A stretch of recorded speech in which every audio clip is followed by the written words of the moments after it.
Okay, guys, I'm going to hold it like this and something's up because it's stopped a couple of times already. So, better work. The evil side. Because darkness is not evil. It's just a void where change on an individual level starts.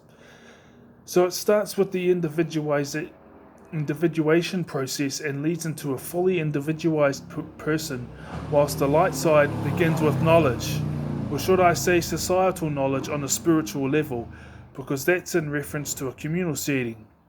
As, for example, if you are involved in a spiritual or a spiritual religious community where there is a set dogma or religious practice that you go along with because either you want to fit in, or maybe you agree with their preaching wholeheartedly, or maybe you see a lot more pros than you do cons in their perception of reality.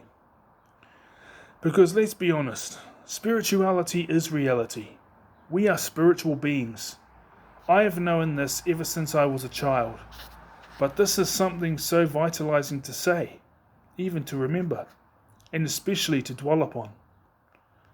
The trees are spiritual, the air, the grass, the ocean, everything, including us. But we are the agents of change, whether it be for bad or for good. So use that creative power for good. I know my purpose. I know my purpose.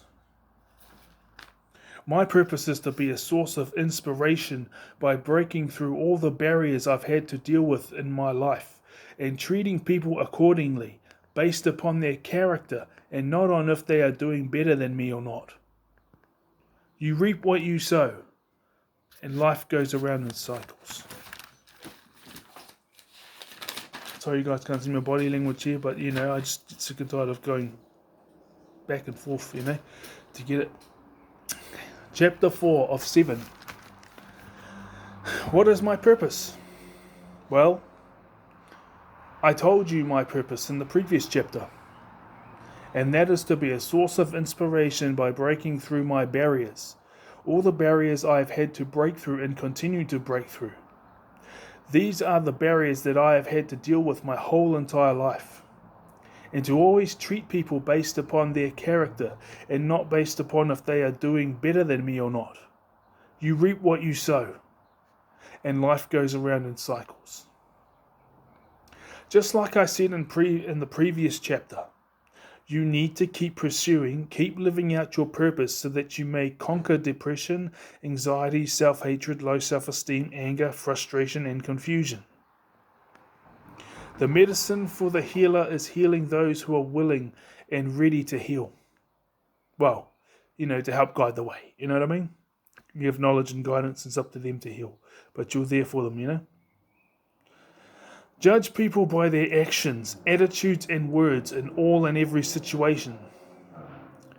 Not just when they're around you. Not just when they're around you. And if the words and actions of others in regards to what they've said about them don't line up, then they can't be trusted either. Trust is earned.